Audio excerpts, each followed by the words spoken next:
की आराधना। और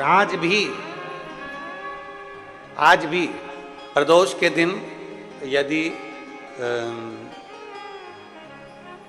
पीला जो कनेर का जो फूल होता है, पीला भी होता है और एक श्वेत भी होता है, 2 कनेर होते हैं, दोनों में से कोई भी कनेर आज भी अगर प्रदोष के दिन बाबा की कहीं कावड़ लेकर जा रहे हो या बाबा को कावड़ चढ़ा रहे हो या 2 लोटा जल अपने नजदीक में चला रहे हो तो कनेर का पुष्प आज भी चढ़ाया जाता है शिव जी को। क्यों चढ़ाते हैं? उसका कारण ये होता है कि हमारे पूर्व का जो जन्म है उसमें हमसे बहुत गलतियां हुई होगी। बाबा हो सकता है उसके कारण बस हमको आज दुख देखना पड़ रहा है, आज तकलीफ भोगना पड़ रही है, आज बीमारी, आज रोग हो जाता है। तो उस रोग से मुक्ति एक पत्र देखिए, कहीं शिव कृपा से मिली होगी, शिव की आराधना से कुछ प्राप्त हुआ है। एक कनेर का पुष्प जहरीला है, गाय नहीं खाती, पशु पक्षी नहीं खाते, कीड़े नहीं होते वो कनेर में, क्योंकि वो जहरीला है इसलिए उसको रोड के बीच में लगा दिया जाता है, जिससे पशु पक्षी नहीं खाएंगे, कोई तोड़ेगा नहीं, कोई ले जाएगा नहीं, जहरीला पौधा कौन ले जाए, इसलिए रोड के बीच में उसको लगा दिया जाता है डिवाइडर पर। आप सोचिए शंकर जी भगवान को देखो तो सही, कोई भी कीमती चीज तो उनको चाहिए ही नहीं, जिसकी कीमत ही नहीं उसको अपने पास लेते हैं और कीमती बना देते हैं। वो देवाधिदेव महादेव अपने पास लेकर उसको कीमती बना देते। कनेर का पुष्प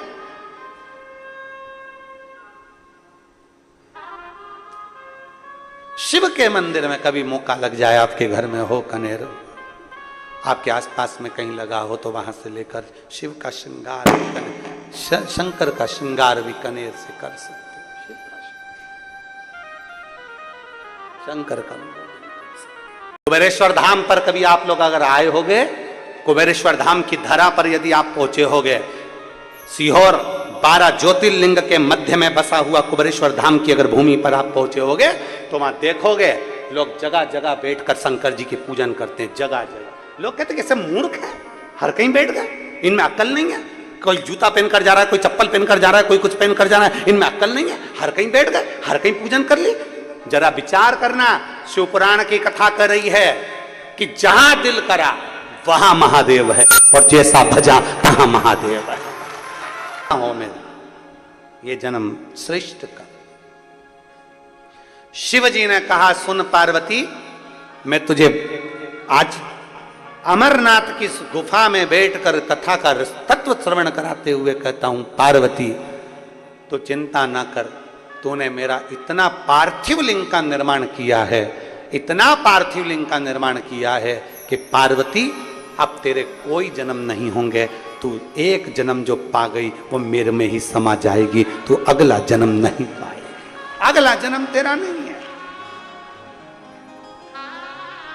बच्चा हो, बूढ़ा हो, जवान हो, वृद्ध हो, बीमार हो, दुखी हो, तकलीफ हो, कष्ट हो, सुखी हो, कैसा भी हो, अगर कोई सावन के महीने में पार्थिव लिंग का निर्माण कर लेता है या सावन से हटकर भी पार्थिव लिंग का निर्माण कर लेता है, उसको बार बार जन्म नहीं लेना पड़ता, मृत्यु में बार बार जन्म, बार बार मृत्यु से छूट जाता।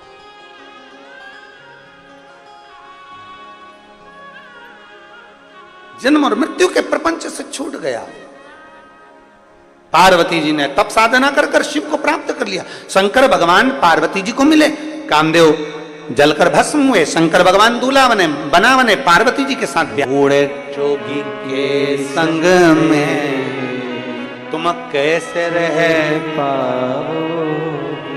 पार्वती जी तुम्हारे जन्म की तारीख मालूम है, पार्वती जी तुम्हारे जन्म का वृतांत मालूम है, पार्वती जी नारायण भगवान के जन्म का वृतांत मालूम है, पार्वती जी ब्रह्मा जी के जन्म का वृतांत मालूम है, इंद्र के जन्म का वृतांत मालूम है, इंद्राणी के जन्म का वृतांत मालूम है, लक्ष्मी के जन्म का वृतांत मालूम है, सरस्वती के जन्म का वृतांत मालूम है, पार्वती के जन्म का वृतांत मालूम है।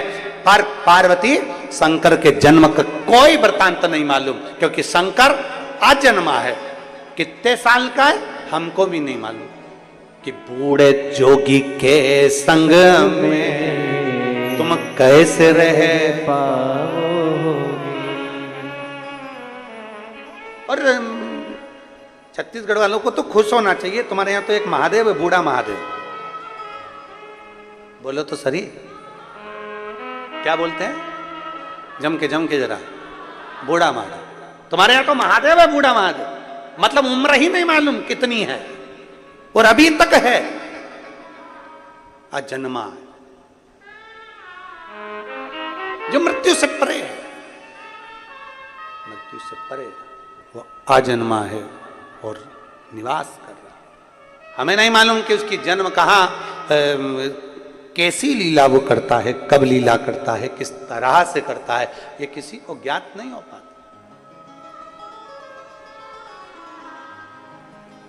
किसी को ज्ञात निकलते। कोई पूछे कि ये प्रथा कहां से चालू हुई, तो आप कह सकते हो कि सावन के सोमवारी के दिन बाबा देवाधिदेव महादेव माता पार्वती को लेकर काशी गए थे भ्रमण के लिए। नंदनवन में माता पार्वती को लेकर पहुंचे थे और नंदनवन में बैठकर पार्वती जी ने शंकर भगवान से कुछ प्रश्न किए थे। वो प्रश्न का स्वरूप है, प्रश्न का स्वरूप। पूछा मां पार्वती जी ने कहा, बाबा सती का विवाह आपके साथ में हुआ, उमा का विवाह आपके साथ में हुआ, कात्यायनी का विवाह आपके साथ में हुआ, कुष्मांडा का विवाह आपके साथ में हुआ, स्कंदा का विवाह आपके साथ में हुआ। ये सारे विवाहों का क्रम है। बाबा आपसे पूछना है कि पार्वती जी पूछ रही हैं, क्या मेरे जाने के बाद भी कोई विवाह आपका रहेगा? शिव जी प्रसन्न होकर पार्वती से कहते हैं, पार्वती ये प्रसंग मैं तुझको यहां नहीं कहूंगा, चल। काशी से उठाया पार्वती जी को, नंदी पर बिठाकर सीधे पहुंच गए, सीधे गुफा के अंदर। इसलिए श्रावण के महीने में उस गुफा का दरवाजा आज भी खुलता है, जिसको अमरनाथ की गुफा कहा जाता है। श्रावण के महीने में उस गुफा में ले गए पार्वती जी को, उठाया, काशी से पहुंचे अमरनाथ की गुफा। और भोलेनाथ सुना दो ऐसी कथा, जिसे सुन के मैं भी अमर हो लूं। बाबा ऐसी कथा सुना दो जिसको सुनकर मैं अमर हो जाऊं। शंकर जी कह रहे मैं तुझे लेकर इसलिए आया कि अब आगे तेरा कोई जन्म नहीं होगा। पार्वती तू कोयल भी बनी, तू कोयल बनी है, क्योंकि सती बनी थी जब तू यज्ञ के कुंड में कूद कर तू मर गई थी, तब तेरे प्राण यज्ञ के कुंड के अंदर तू छूटे। इसलिए मुझे क्रोध आ गया था कि सती तू मेरी अर्धांगिनी होकर तूने यज्ञ खंडित कर दिया, इसलिए तू कोयल का जन्म पाएगी। सती के बाद तेरा एक जन्म हुआ कोयल का, और कोयल के जन्म से छूटी तब तू पार्वती। हमारे सनातन धर्म में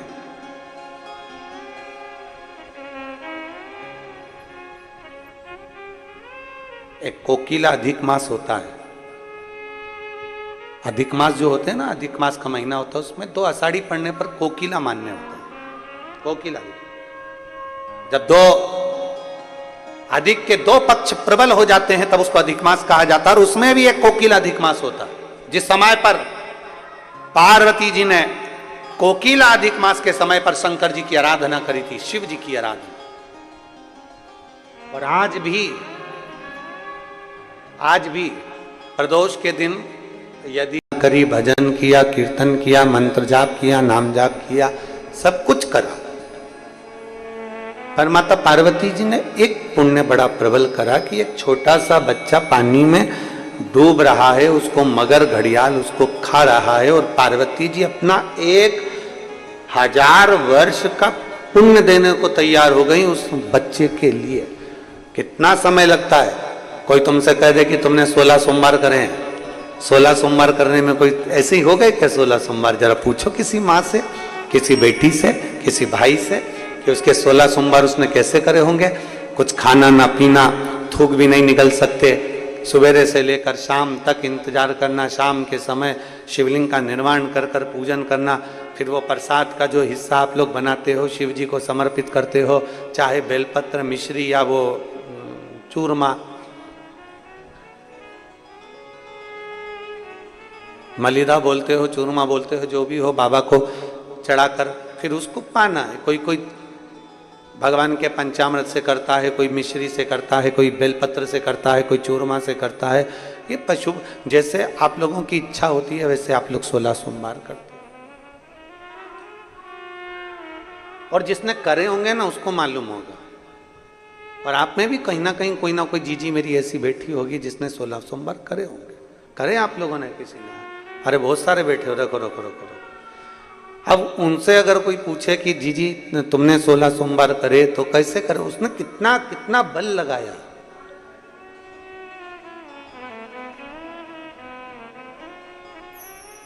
जरा उससे पूछा जाए, बच्चों को भी स्कूल भेजना है, पति का पूरा काम करना है, टिफिन तैयार करना है, सास को संभालना है, ससुर को संभालना है, देवर जेठ को संभालना है, पूरा परिवार संभालते संभालते फिर उसको अपने व्रत में ही उसको ये सब काम करना है। और व्रत में ही ना कुछ खाया ना पिया, सुबह से भूखी प्यासी, और सारा बच्चों को संभाले, घर को संभाले, कुटुंब को संभाले, संभालते संभालते शाम को पूजन की थाली लगाकर पूजन करना, किताब पढ़ना, पोथी पढ़ना, पोथी पढ़कर फिर थोड़ा सा भाग लेकर फिर भगवान का विसर्जन करना। जरा विचार करिए, उसका पूरा दिन उसने पूर्ण तरह से समर्पण में लगा दिया। और कोई उससे कह दे कि तुमने 16 सोमवार के व्रत करें, तुम्हारे वो 16 सोमवार के व्रत का पूरा फल हमको दे दो, तो कोई जीजी से पूछे।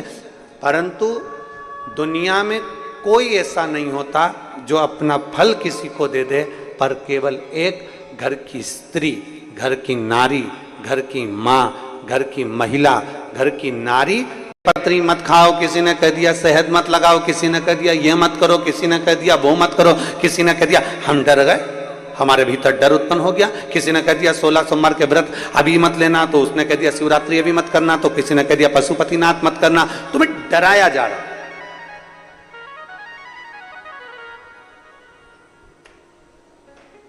कभी कोई डराने आ जाता है, कभी कोई डराने आ जाता है। कभी कह देते हैं, कभी लगता है कि सोमवार को शंकर जी को जल नहीं चढ़ाऊंगी तो शंकर जी रूठ जाएगा, फिर मंगलवार को हनुमान जी के मंदिर नहीं जाऊंगा तो हनुमान जी रूठ जाएगा, फिर बुधवार को गणेश जी के यहाँ नहीं जाऊंगा तो गणेश जी रूठ जाएगा, गुरुवार को अगर मैं गुरु महाराज के नहीं जाऊंगा तो गुरु जी महाराज रूठ जाएंगे, शुक्रवार को संतोषी माता के नहीं जाऊंगा तो संतोषी माता रूठ जाएगी, शनिवार को शनि महाराज के यहाँ तेल नहीं चढ़ाऊंगा तो शनि महाराज रूठ जाएंगे, रविवार को सूर्य नारायण को अर्घ नहीं दूंगा तो सूर्य नारायण रूठ जाएंगे। पूरे 7 दिन तुम डर डर डर डर डर डर की जिंदगी जी रही है, और वो डर की जिंदगी में तुम उन्नति नहीं कर पाए। जिस दिन तुमने सोच लिया एक पकड़ूंगा शंकर जी का मंदिर और एक लोटा जल, डटे रहूंगा, जिस दिन तुमने सोच लिया कि अब मैं डरने वाला नहीं, अब डटे रहने वाला हूं। डटे रहना मतलब एक लोटा जल लेकर शिव जी के मंदिर जाऊंगा, रोज जाऊंगा, 5 मिनट जाऊंगा, 2 मिनट जाऊंगा, पर डटे रहूंगा। रोज जाऊंगा 5 मिनट के लिए, अब मैं कहीं नहीं भटकूंगा। कोई कहते कि तुम गणेश जी क्या नहीं गए इसलिए ऐसा हो गया, मंगलवार को हनुमान जी क्या नहीं गए इसलिए ऐसा हो गया, बुधवार को तुम वहां नहीं पहुंचे इसलिए ऐसा हो गया, शनि महाराज को तेल नहीं चढ़ाया इसलिए ऐसा हो गया, गुरुवार को तुम वहां नहीं गए इसलिए। पूरा 1 हफ्ता तुम्हारा डर डर डर डर डर डर डर में निकल गया। जिस दिन तुम सोच लेते कि अब मेरा शंकर मेरे साथ में है, एक लोटा जल जब चढ़ाते हैं शंकर जी मेरा हाथ पकड़ लेते हैं, तो अब मुझे डरने की जरूरत नहीं है, मैं डट कर काम करूंगा और आगे बढ़ूंगा। क्यों डर रहे हैं? और डराने वाले तुमको डराने में लगे हैं, डराने वाले तुम्हें डराने में लगे हैं। तो मानी गया था ना, तूने वहां पर प्रसाद नहीं चढ़ाया, तूने वहां पर ऐसा नहीं करा, तूने तेल नहीं चढ़ाया, तूने नमक नहीं चढ़ाया, तो तूने ये नहीं चढ़ाया, वो डर रहे पर डरती रहे। जब एक माँ सोच लेती है ना, एक स्त्री जब विचार कर लेती है कि मुझे पशुपति व्रत करना है, मुझे 16 सोमवार करना है, मुझे ये साधना करना है, तो सफल हो ही जाती है। डर कर कोई व्रत नहीं करना। आज तक इस व्यासपीठ ने, हमारी इस व्यासपीठ ने आज तक कभी आपने नहीं सुना होगा कि हमने इस व्यासपीठ से आपसे कहा हो कि ऐसा नहीं करोगे तो तुम नरक चले जाओ, ऐसा करोगे तो स्वर्ग चले जाओ। क्योंकि नरक हम देख के नहीं आए, स्वर्ग तक हम पहुंचे नहीं, ना हमने नरक देखा ना हमने स्वर्ग देखा। जो देखा वो बता रहे। तो हम कैसे कह दें कि नरक चले जाओगे कि स्वर्ग चले जाओगे? कभी इस व्यासपीठ ने भय नहीं दिखाया कि शंकर जी को अगर ऐसे बेलपत्ती चढ़ गई तो पाप लग जाएगा, शंकर जी को ऐसे जल चढ़ गया तो पाप लग जाएगा, शंकर जी को तुमने ऐसे सामान चढ़ा दिया तो पाप लग जाएगा, तुमने शंकर जी की ऐसी पूजन कर दी तो पाप लग जाएगा। रोज यूट्यूब खोलोगे, फेसबुक खोलोगे, उसमें एक लाइन लिखी हुई आएगी, भूल से भी शंकर जी को ये मत चढ़ाना, सवेरे से उठ के दिमाग खराब, मैं तो पहले चढ़ा चुकी, अब सोच रही है इसीलिए तो मेरा कहीं काम नहीं हो रहा, इसीलिए तो मुझे तकलीफ नहीं हो रही। सुबह से यूट्यूब को खोलो और उसमें एक लाइन लिखी हुई जाएगी, शंकर जी को भूल कर भी ये चीज मत चढ़ाना।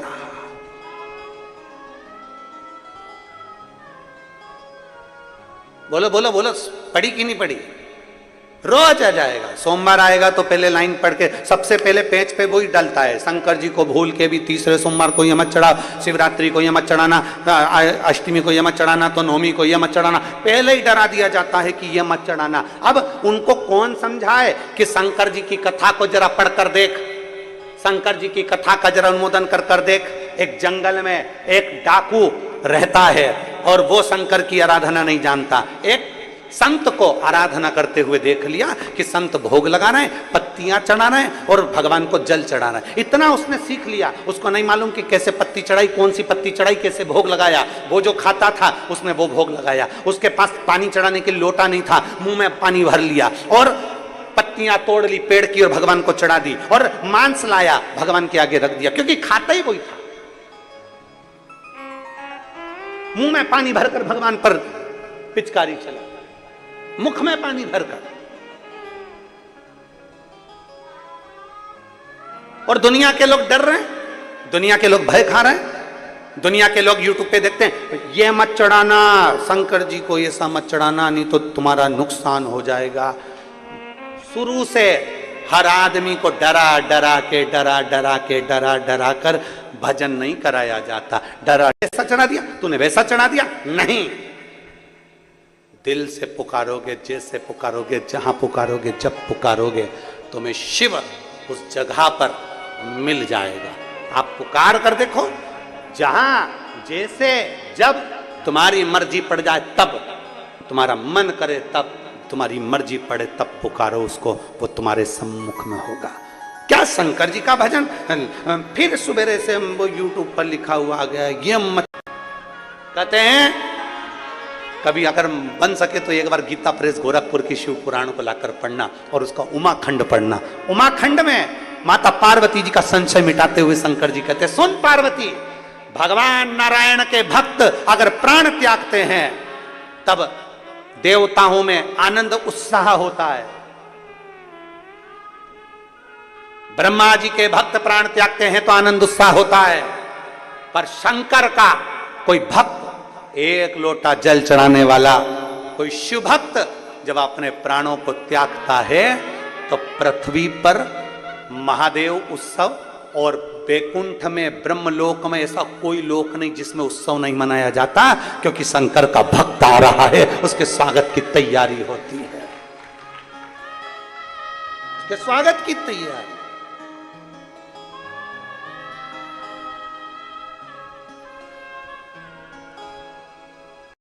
शिव की जटा, 33 कोटि देवता, इतने सारे देवी देवता लाइन लाइन से थक गए, इसलिए शंकर जी का विवाह मुहूर्त में नहीं हुआ, शिव जी का विवाह मुहूर्त में नहीं हुआ है। ब्रह्मा जी ने जो मुहूर्त निकाला था शादी का, उस मुहूर्त में बारात नहीं पहुंची। ब्रह्मा जी ने दूसरा मुहूर्त निकाला शादी का, उस मुहूर्त में बारात नहीं पहुंची, क्योंकि दूल्हा ही तैयार नहीं हुआ था, तो मुहूर्त में विवाह कैसे होगा? भगवान नारायण ने श्रृंगार करा, जटा नहीं खुली। ब्रह्मा जी ने, इंद्र ने, वरुण ने, गरुण ने, 33 कोटि देवता लग गए, पर वो जटा खोलकर सुलझा नहीं सके, उसका जूड़ा खुला, खोल खोल के रहेगा, नहीं खुला। इसलिए आज भी शादी में एक नियम है, दूल्हा और दुल्हन शादी कर कर आते हैं तो हाथ का कंकन डोरा खोला जाता है, दूल्हा दुल्हन का खोले, दूल्हा दुल्हन का खोले, ले खोल, और उसमें भी वो खोल के फिर वो पानी में उसको डालकर उसमें भी हार जीत देखी जाती है। एक एक देवताओं से कह दिया खोल लो जटा, जिसमें सामर्थ्य था आओ, शंकर की जटा खोलने के लिए। शंकर जी ने जो नियम बनाया वो आज तक नियम चला रहा है, इसलिए दूल्हा दुल्हन के हाथ का एक हाथ से खोलना रहता है। अब तुम्हारे यहाँ 2 हाथ से खोलते हो तो बात दूसरी है, एक हाथ से खोलना रहता है। वो तो कहीं कहीं का पति चतुर रहता है जो अपनी पत्नी से बहुत प्रेम करता है तो दोस्तों से कह देता है जरा ढीला कर दे रे, थोड़ा ढीला कर दे, तो दोस्त उसके हाथ का कंकन ढीला कर देता है और पत्नी बड़े प्रेम से वो डोरे को खोल देती है, बड़ी खुश होती है घूंघट के अंदर। और शीश गंगा की धार गले